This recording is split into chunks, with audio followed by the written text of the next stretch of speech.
Hello दोस्तों, beginners mind में आपका स्वागत है। और अभी हम कर रहे हैं करंट अफेयर्स जो है 5 सितंबर की। और आज है टीचर्स डे। ठीक। Amazon completes XU acquisition, secures direct lending license in India. Amazon said that it has completed the acquisition of Bangalore-based non-bank lender XU for an undisclosed amount, securing a direct lending license in India. The Reserve Bank of India cleared the deal in June, said Mahendra Nerurkar, Amazon's vice president for payments for emerging markets. The deal has been in the work since December.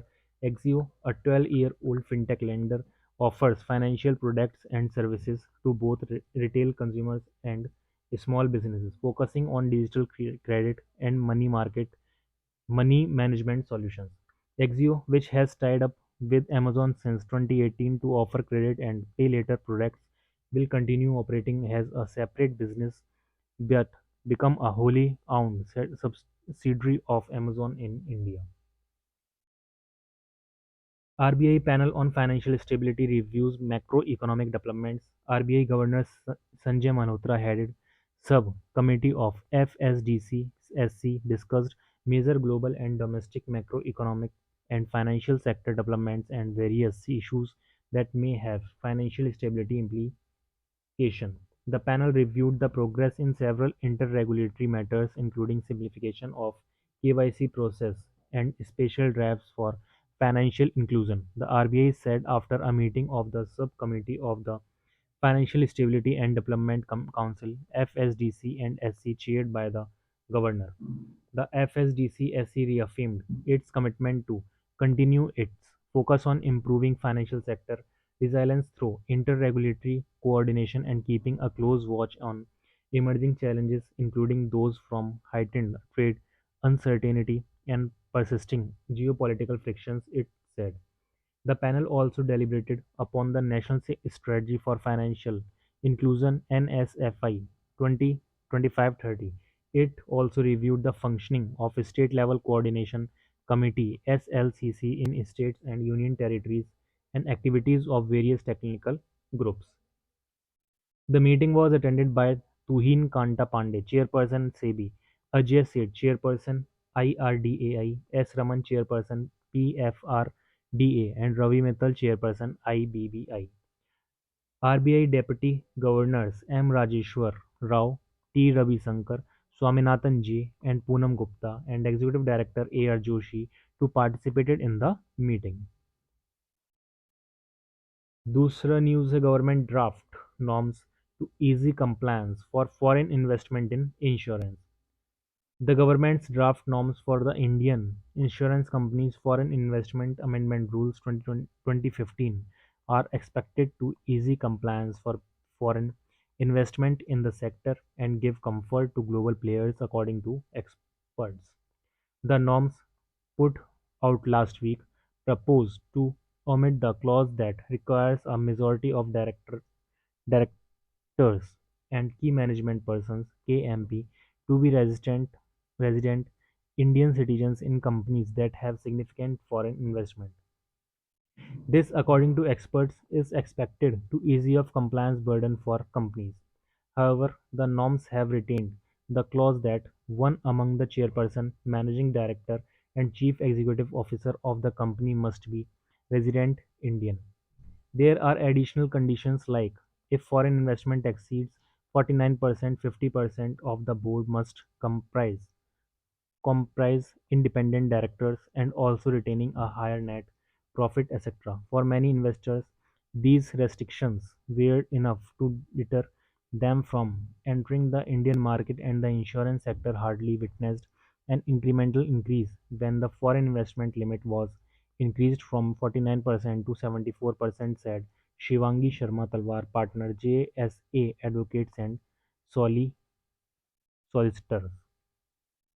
While insurance companies could be foreign-owned, it was dampening to see such conditions for foreign investment. Relaxation in conditions associated with foreign investment may not be the only factor in entering India, but it will ease their compliance burden, said Talwar, Additionally, the government has proposed to substitute the words to exceed 74% of the paid up equity capital of such an Indian insurance company with to exceed the limit as stipulated by the Insurance Act 1938. This is considered a precursor to the government's plans to revise the foreign direct investment FDI limit to 100% from existing 74% as proposed by the finance minister in the union budget. India develops rare reference material for enhanced anti-doping testing in sports. The National Institute of Pharmaceuticals Education and Research (NIPER) Guwahati under the Department of Pharmaceuticals in collaboration with the National Dope Testing Laboratory (NDTL) New Delhi has successfully developed a rare and high priority reference material (RM) methendione long-term metabolite (LTM). The reference material was formally launched today. Dr. Mansukh Mandviya, Honorable Union Minister for Youth Affairs and Sports and Minister of Labour and Employment during the 22nd Governing Body meeting of NDTL in New Delhi. Reference material (RMs) are the most highly purified and scientifically characterized forms of drug substances or their metabolites essential for accurate analytical testing. In the context of anti-doping, they are crucial for the detection of over 450 substances that are currently prohibited by the World Anti-Doping Agency (WADA). Due to their specialized application in dope testing, these RMs are produced by only a few manufacturers globally, approximately 4 to 5, making them scarce and often expensive. The National Dope Testing Laboratory (NDTL) and NIPER Guwahati are collaborating produce 22 such reference materials which are not commercially available worldwide for anti-doping analysis. Since 2020, 12 rm out of 22 has been synthesized by NIPER Guwahati and delivered to NDTL with methenedienone (LTM) being the latest one. As of now, methenedione LTM is not commercially available globally. At present scenario, the best targets to track doping misuse in sports are these eliminated in urine over extended times. These are usually referred to as long-term metabolites (LTMs). These metabolites help in identifying athletes who have used methane one even if they ceased uses month or years period of testing. This leads to an increase in the number of positive tests, reflecting improved detection capabilities and serving as a deterrent for athletes considering the use of anabolic steroids like methane-di-1. The use of this new reference material methane-di-1 (LTM) will help in enforcing transparency and integrity in sports by protecting clean athletes and acting as deterrent for use of prohibited substances. These reference material may be shared with all 30 WADA accredited laboratories worldwide as India's contribution to the world anti-doping community. Union Minister Shri Piyush Goyal inaugurates India MedTech Expo 2025. Union Minister of Commerce and Industry Piyush Goyal inaugurated the second edition of the India MedTech Expo 2025 at Bharat Mandapam, Pragati Maidan, New Delhi. The event is being organized by the Department of Pharmaceuticals, Ministry of Chemicals and Fertilizers in association with the Ministry of Commerce and Industry. Export Promotion Council for Medical Devices (EPCMD) and Central Drugs Standard Control Organization (CDSCO) under the Ministry of Health and Family Welfare. The three-day India MedTech Expo 2025 from 4 to 6 September 2025 is being held at Bharat Mandapam, Pragati Maidan, New Delhi. The event is themed India Global MedTech Manufacturing Hub, precision engineering yet affordable, and showcases a wide range of innovations and initiatives by MSMEs startups, research institutions, state showcases, future innovation pavilions, and central government departments. The expo is witnessing participation from over 150 international buyers representing more than 30 countries, offering a unique platform for global stakeholders to explore partnerships and investments in India's expanding medtech ecosystem. DPIIT signed MOU with Pfizer Limited to strengthen India's healthcare innovation ecosystem. The Department for Promotion of Industry and Internal Trade (DPIIT), Ministry of Commerce and Industry, signed a Memorandum of Understanding (MoU) with Pfizer Limited. The collaboration aims to accelerate the lab-to-market journey of innovative healthcare products by extending both financial and non-financial support to startups. Under the partnership, the Pfizer Innovation Program will empower DPIIT-recognized startups with grants of up to 60 lakh each, along with a tailored 18-month incubation program delivered by Social Alpha. The program will provide dedicated accel- ac- acceleration tracks covering clinical validation, regulatory approvals, and go-to-market strategies. Startups will also gain access to its expert mentorship and infrastructure and global networks, in addition to exposure at Pfizer's research and development facilities in Chennai, enabling them to strengthen innovations with advanced industry insights. DPIIT and IISc Bank sign MoU to support startups across India. The Department for Promotion of Industry and Internal Trade (DPIIT), Ministry of Commerce and Industry, and IISc Bank signed a Memorandum of Understanding (MoU) to support startups and innovators across the country. Under the MoU, IIC Bank will design and roll out a startup engagement program which will be hosted on the Startup India portal. A program will be seamlessly integrated with Startup India's broader outreach and visibility initiatives to ensure maximum adaptation and awareness. Startup India will support IIC Bank in amplifying communication, managing program visibility, and enabling connections with DPIIT recognized startups across India. The initiative will provide selected startups with access to IIC Bank's Mumbai-based accelerator facility, including dedicated workspace. They will benefit from a structured curriculum and mentorship by industry leaders, along with opportunities to run pilot programs with IIC Bank business units to validate product market fit. इसके बाद जो आते हैं आधार UIDAI records 221 crore Aadhaar authentication transactions in August 2025, 10% increase over August 2024.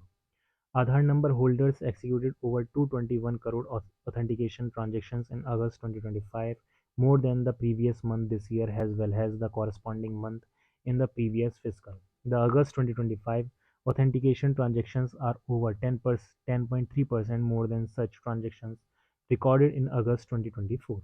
This is indicative of the growing uses and utility of Aadhaar as well as the growth of digital economy in the country. The Aadhaar face authentication solutions are also witnessing consistent growth. In August 2025, at least 18.6 crore face authentication transactions were executed, as against 6.04 crore such transactions during the same period last year. So far, around 213 crore face authentication transactions have been executed. On September 1, UIDAI observed the highest ever face authentication transactions in a single day, over 1.5 crore. The previous high was recorded on 1 August 2025 when over 1.28 crore such transactions were executed. Shri Piyush Goyal takes charge as Secretary, Ministry of Mines. Piyush Goyal, a 1994 batch IAS officer of Nagaland cadre, assumed charge as Secretary, Ministry of Mines today. Prior to this assignment, Shri Goyal served as the Chief Executive Officer of NetGrid under Ministry of Home Affairs. Shri Piyush Goyal succeed Shri V. L. Kanta Rao, IAS 1992 batch, who is currently serving as Secretary, Department of Water Resources, River Development and Ganga Rejuvenation. Nation. Niti Aayog released report on strategies and pathways for accelerating growth in pulses towards the goal of Atmanirbharta. India is the world's largest producer and consumer of pulses. The role of pulses in ensuring food security, nutritional well-being, and sustainable agriculture with significant environmental benefits is therefore very critical. In this context, a report titled "Strategies and Pathways for Accelerating Growth in Pulses Towards the Goal of Atmanirbharta" was released by Honorable Member Niti Aayog Professor Ramesh Chand in the presence of Shri V.V.R. Subramaniam, CEO Niti Aayog, Secretary Ministry of Agriculture and Farmers Welfare, etc. The report lays out a detailed roadmap to accelerate the growth and transformation of India's pulses sector, with nearly 80% of production dependent on rain-fed areas and sustaining the livelihoods of over 5 crore farmers and their families. The sector is vital to rural economies and the vision of Atmanirbharta. Following a decline in production of 16.35 million tons (mt) in 2015-16, which necessitated 6 metric tons of imports, concerted interventions by the Government of India spurred remarkable progress. By 2022-23, production rose by 59.4% to 26.06 metric ton, accompanied by 38% increase in productivity, reducing import dependence from 29 to 10.4%. Building on this momentum, the Union Budget 2025-26 has announced the mission for Atmanirbharta in pulses, a 6-year focused initiative targeting pinyon pea, black gram, and lentil to further strengthen India's self-reliance in this vital sector. The report notes that India's diverse agroclimatic conditions support the cultivation of 12 pulses crops across Kharif, Rabi, and summer seasons. Production is regionally concentrated, with Madhya Pradesh, Maharashtra, and Rajasthan contributing about 55% and the top 10 states accounting for over 91% of national output. Addressing these gaps is vital for reducing import dependency, ensuring nutritional security, and advancing the country's goal towards Atmanirbharta in pulses. The report comprehensively explores the current state of the country's pulses sector and its future potential, including a detailed analysis of consumption patterns. The report projects pulses production of rice steadily, with domestic supply estimated to reach 30.59 metric ton by 2030 and 45.79 metric ton by 2047. India-Singapore seal 5 pacts pledge to enhance trade and investment. India and Singapore finalized 5 agreements to deepen cooperation in areas ranging from fintech innovation to a green shipping corridor, as Prime Minister Narendra Modi and his Singaporean counterpart Lawrence Wong pledged to enhance trade and investments to cope with uncertainty in global economy. The two sides agreed to bolster cooperation to drive India's ambition to emerge as semiconductor manufacturing hub, including Green Lane initiative to optimize supply chains and minimize risk, and unveiled a roadmap focused on 8 pillars, including economic cooperation, defense and security cooperation, digitalization, connectivity, healthcare, and sustainability. Wong, on his first visit to India after becoming Prime Minister, pledged to build on Singapore's position as the largest source of FDI inflows for 7 years by expanding cooperations in manufacturing, sustainable industrial parks, and supply chains and logistics. The two PMs virtually inaugurated the second phase of the Bharat-Mumbai container terminal at Nhava Sheva port, operated by Singapore's PSA International. Among the 5 agreements was a memorandum of understanding (MoU) on digital asset innovation between the Reserve Bank of India and the Monetary Authority of Singapore that will focus on developing more efficient digital financial channels to support cross-border financial flows, and an MoU between the Airports Authority of India and Civil Aviation Authority of Singapore for training, research and development. There are currently 246 weekly flights between Singapore and India, and the MOU will help both sides leverage their respective strengths to build capacity. The MOUs for cooperation on a green and digital shipping corridor is focused on infrastructure and technologies to enable uptake of zero and near zero greenhouse gas emission fuels, including regulatory standards and collaboration on digital solutions and smart port technologies to optimize maritime operations. Another MOU will facilitate the setting up of the National Center of Excellence for Skilling in Advanced Manufacturing in Chennai, while the MOU on collaboration in space will bolster space industry cooperation. India has so far launched almost 20 Singapore-made satellites. The new roadmap said the two sides will collaborate to combat global and regional terrorism and terror groups, including those proscribed by the UN Security Council's 1267 Sections Committee and terror financing through bilateral mechanisms and multilateral platforms. India's first vulture conservation portal launched in Assam. An Assam-based foundation working on vulture conservation has developed a portal reportedly the first of its kind of in India to build a network of individuals engaged in saving the large scavenger birds. A group of organizations led by the Foundation India launched the portal September 2, 2025 in collaboration with Guwahati University's Department of Zoology. The Vulture Network is a cloud-based portal designed to serve as a comprehensive knowledge and awareness platform on vultures of India. It was developed to compile scientific information, spread awareness, and provide freely downloadable outreach materials for anyone interested in conducting awareness campaign. The foundation's partners in the Vulture Network include the Assam Bird Monitoring Network, Lhasa Foundation, Suraksha Samiti, and individual researchers and conservationists. Special emphasis was laid on the slender-billed vulture, which has only about 800 mature individuals left. The other eight species of scavenger birds in India are the white-rumped vulture, red-headed vulture, Himalayan griffon, Indian vulture, Cinereous vulture, Eurasian griffon, Egyptian vulture, and bearded vulture. International Day of Charity 5 September. The International Day of Charity was established with the objective of sanitizing and mobilizing people, NGOs, and stakeholders all around the world to help others through volunteer and philanthropic activities.